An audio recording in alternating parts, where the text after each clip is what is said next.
Hi, and welcome to another episode of Displaced Yinzer Beer Reviews. I got a new beer for us to review today. I headed out to Fonta, Flora last weekend for their Oktoberfest celebration, but they were also releasing bottles of this.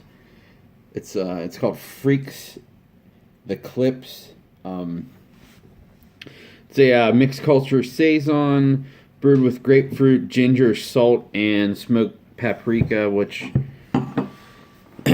from first hearing about that, I was a little weary because that does sound pretty weird, and I don't typically like ginger in beer, or ginger at all.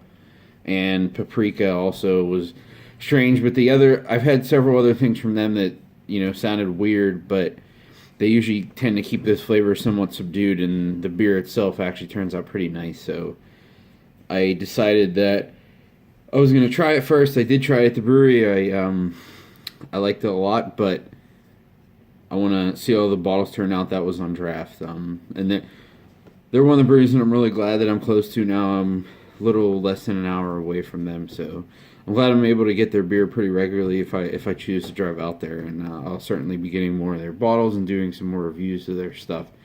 So I'm just gonna go ahead and crack this guy open and see what we got.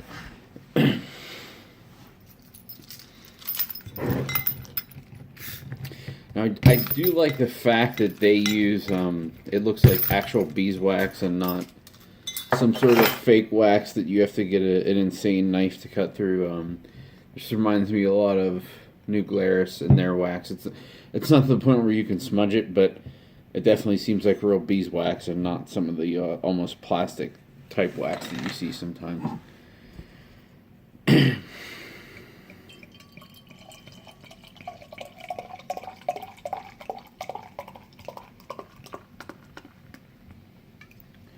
Whoa, whoa, whoa, whoa, whoa.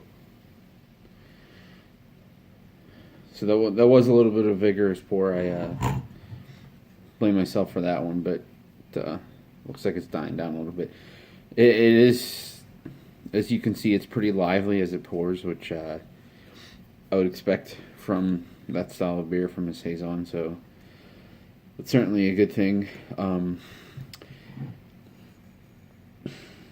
It's pretty nice. It's as you can see, it's very. It's like a little less than gold in color. A hazy, dark straw to gold.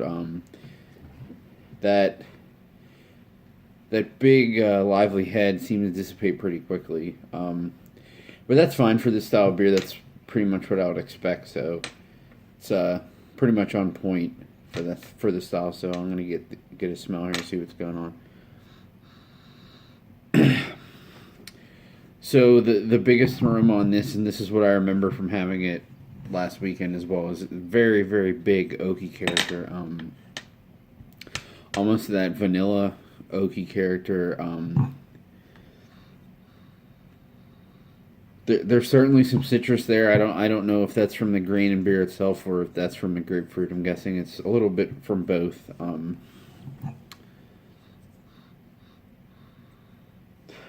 There's definitely some bready, funky character to it as well. Some wet hay notes. But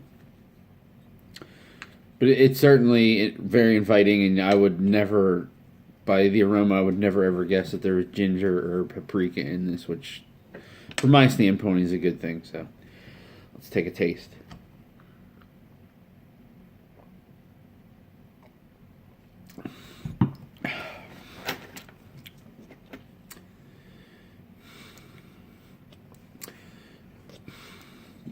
That's nice. So up front, it has this very nice lemon limey quality, almost like a Sprite character. Not really. I don't know. It's not very necessarily fruity. It just seems to be a citrusy lemon limey character, but not like juicy fruity. Then in the mid palate, you do get almost a little bit of a. Not smoked malts, but that I think it's from the smoked paprika, something that's a little smoky and earthy, meaty type thing. And then the finish is has a very, very nice, like,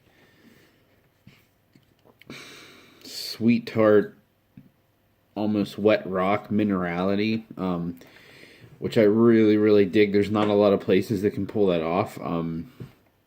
Hill Farmstead is one of the few American breweries that have that really nice minerality, but I'm getting that out of this. Let me go back. It's weird because when you smell it, it doesn't really have that minerality that when I get a lot of the Hill Farm beers, as soon as I smell them, I know that they're gonna have that real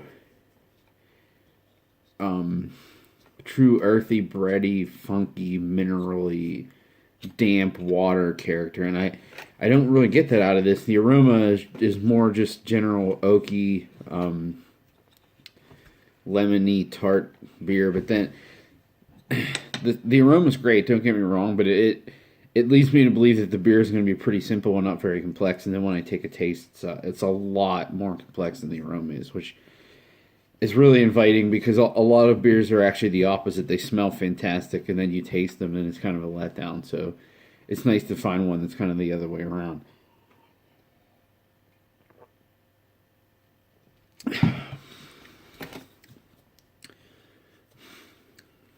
The funny thing is, I put this up for trade, and I wasn't looking for anything crazy at all. But I kind of wanted to get it out there, have people try it, because I thought it was pretty interesting. And there was literally no bites on anything, even for I mean, I was trying to trade the thing for freaking live oak cans, which they can just buy that off the shelf. It's like me going down to the grocery store and buying, I don't know, Iron City in Pittsburgh. Like it's literally everywhere on the shelf.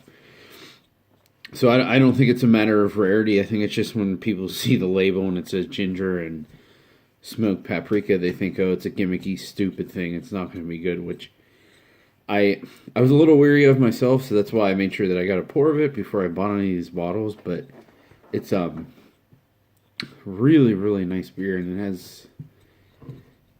it's much more complex than I was expecting before I drank it. So I'm glad that I bought the 6 bottles that I did, for sure.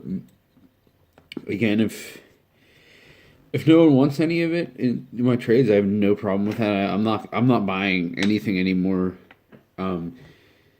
just for trading reasons. If it's not something that I'm not willing to drink the whole thing myself or all of it myself, if no one wants it, then there's no way I'm buying it, because it's just a waste of money, or just a waste of. Like, why would I want to be stuck with something that I don't want to drink myself? But that's certainly not the case with this. It was $15, but for a quality 750, that seems to be actually on the cheap end these days. So I would say it's certainly worth the money. Let me go back to it one more time, just trying to get some more descriptors for you.